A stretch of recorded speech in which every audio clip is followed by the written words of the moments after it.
My second question, how would you envisage realistic co-production between your organisation and the community? I think the realistic co-production between my organisation and the sector, our role is to make sure that we are communicating and we are working with all the voluntary sector organisations across Wandsworth. So I believe that the best way for this to work is come and speak to me. I'm here, I'm the development manager here. We are the CVS for Wandsworth. I would love to connect with all the organisations across Wandsworth. We're now creating alliances as well based on certain demographics. We've started an alliance for children and young people, and we have also just started another alliance with older people. So both of these areas we're hoping to grow more as well, in inviting people from the council, inviting people from the NHS and the ICB to come and work together and actually listen to the voices of our lovely organisations up and down Wandsworth. So please come and speak to me, and I would love to connect with you and connect you with all the other organisations in Wandsworth. I think meaningful co-production starts at the very beginning, isn't it? So first of all, addressing the issue together, naming what the problem is or what we're trying to achieve together, and then sitting down and co-producing, and I mean absolutely listening to each other, listening to some of the challenges, some of the barriers, and then looking at a joint solution across both statutory organisations and the voluntary sector.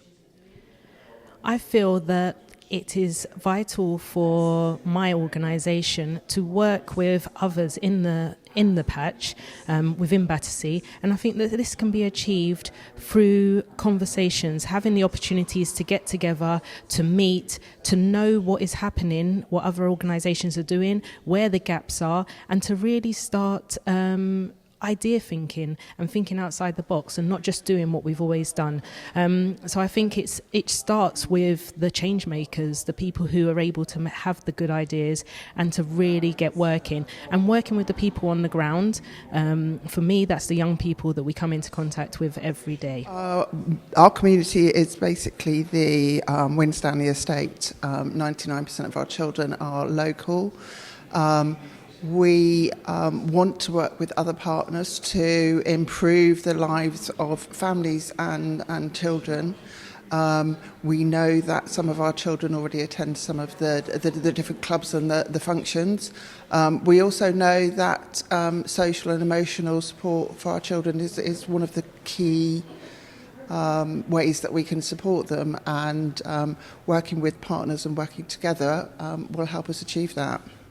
We've already started in a whole range of areas. I mean, it starts essentially with the procurement process. I know very many voluntary organisations do find that rather difficult. Unfortunately, of course, the local authority is bound by government regulations in terms of procurement. But what we actually want is to design the procurement and ultimate commissioning of services which actually meet the needs of service users, of our customers, in terms of what they actually want and also need. So, I mean, working with the voluntary sector is a vitally important part of that. They have a major role to play, particularly in areas like social prescribing, but also in terms of moving us away from the local authority badge to one of a community support mechanism. Yes, well, as you probably know, I don't actually have an organisation. I have been involved in their development and very much appreciate the work that they're doing. I think they're an amazing group of enterprising people that are making a real difference and need support, and the cooperation and the community sort of working with them. As well as working, actually receiving their services, which are often really excellent. So I admire the individuals actually doing all this. I think the co-production is a word that's bandied around a lot. I think that there's very few skilled practitioners at it. I think people use it as a way of saying that we're actually just inviting people in. Co-production fundamentally is about, as I say again, it's about the power dynamic. So you actually allow communities to come in a way with a shared vision for what you're trying to produce, and actually giving people the technical skills to deliver the co-production. It is ultimately around working in the partnership around a shared vision and devolving power so everybody shares in what is produced. it's a tricky thing to do well, co-production, and I think it's used in a very ad-lib way, and it's very hard to do it genuinely. I think there needs to be a sea change in how health is provided and seen. It needs to be less target-driven and more relational to free up time for GPs to connect with voluntary sector organisations within their community in a much more meaningful way. We've started to do this in Battersea on the Doddington through our community worker Brazil to Battersea scheme, but this needs so much more. So I think there needs to be more flexibility, there needs to be more time sitting around the table, talking to each other, getting to know each other, listening to each other and seeing together what the needs of the local community are. Whilst we remain target-driven in health, where that is our prime focus, that really takes away from any relational engagement with the rest of the community, and that needs to change. And I really hope that the new ideas from the government, the Labour government, is going to help us achieve that. You really need to get your community involved in focus groups, in workshops and co-design processes to make sure that co-production goes forward, and you need to figure out what the gaps are in services that they need and to figure out what their key priorities are, and then go forward into a co-production process with them at the heart of it. So Rocket Science is a research firm. So essentially we come alongside organisations doing incredible work, and we help tell the story of that work, both for funders and other partners. We really are interested in telling that story of impact in order to spread the good work farther. So with the Battersea Alliance, we've been involved on a social return on investment, which essentially allows us to say, these voluntary organisations have been funded by this amount, and that results in this much social good or savings to the public purse. So we envision, working closely together in a research and learning role. There is such limited capacity in the voluntary sector and in the private sector as well to do this sort of work, although there is a clear need and responsibility to do such work. So organisations like Rocket Science are able to come alongside those organisations, supporting them to evidence that story and really maximise change for public good. I believe that this comes around through knowing each other, knowing what each other's priorities are, seeing how they complement one another, and then aiming to try and share resources and opportunities to serve the community more effectively. I would like to see more help with funding, visible signage of where to go and how to get help if needed.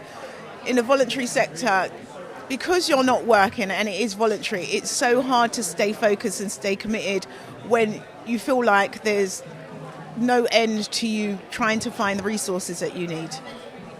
As a property service provider in and about in the residents' homes, we'd be able to help with the communication and help to build that trust that we'd be able to deliver and signpost to the beneficial opportunities that are available in terms of health signposting. We'd also be able to offer volunteer hours so that we can help to support on any of the initiatives as well.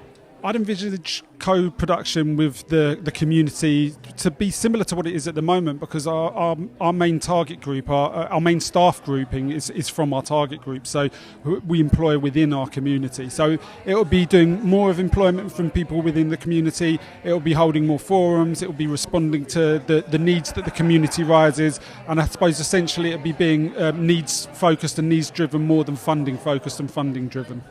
So I think it's about continued listening, shared listening to each other, making sure that the communication channels are open, making sure that we support each other to talk to the right people, to ensure the right people are in the room, dependent on what we're trying to solve at that particular time, and so it's about having ensuring that we have the right people in the room, that we do continue to collaborate and listen to each other, and listen sometimes to those people or organisations that are seldom heard, because their voices are just as important.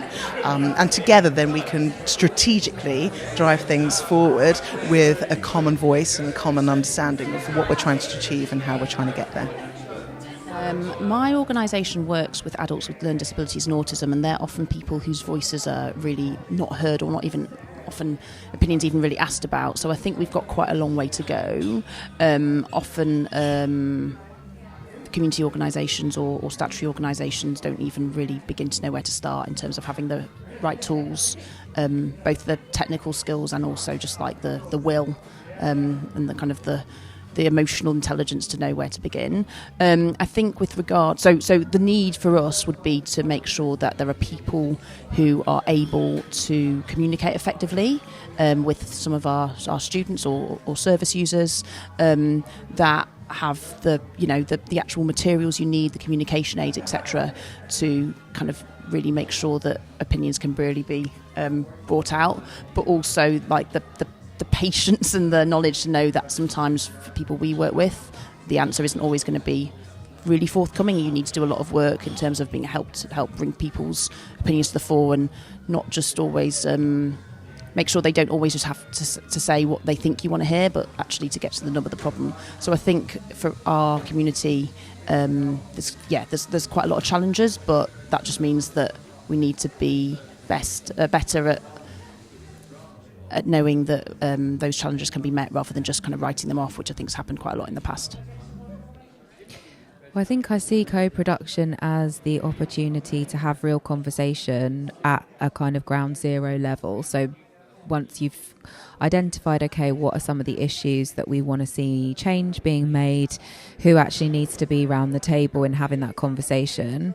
For me, I'm really passionate about young people having those kinds of opportunities and their voice being heard and then being empowered and supported to create the change that they see as necessary, but also not to be pressured into doing that in a way that is maybe more adult or less accessible for them as young people or as children. So I think a part of that as well is creativity and being able to collaborate with services and types of ways of working that really engage young people, that seem fun, that are about celebrating their skills, their talents, their experiences, their opinions, and creating an environment where it's safe for them to be themselves and to engage with some of the conversations that need to be had, and to even pioneer what some of those conversations need to be, what's important for them. But I do think it's really important to try to change how we do that with young people, because they are over asked about their opinion in certain ways that are actually quite boring and don't necessarily yield the results that we want to be having. I think that the arts and relationships within the community can also really help to celebrate cultural difference and difference of experience and bring people together to have conversations in a way that's refreshing and entertaining. And again, that gives people the ability to share themselves and their points of view in a safe way that makes them feel heard and celebrated for those opinions. I think we all have to sit round the table together as equal partners, genuinely listen to each other, understand where one another are coming from, go out and see each other, meet other people who we work with, people who we support, and then come back together, understand local needs, and understand together who is best able to meet those needs in our local community. My organisation is in the community. So that kind of sorts itself out. But I think that this co-business is really, really vital, because we're all involved in health, whether we're doctors or we're community workers or we're council. So somehow tying up those dots is really important. And a day like this is actually good because people are around the same table, people are sharing the same beliefs, the same interests. So the Battersea Together thing can it can be an optimistic thing.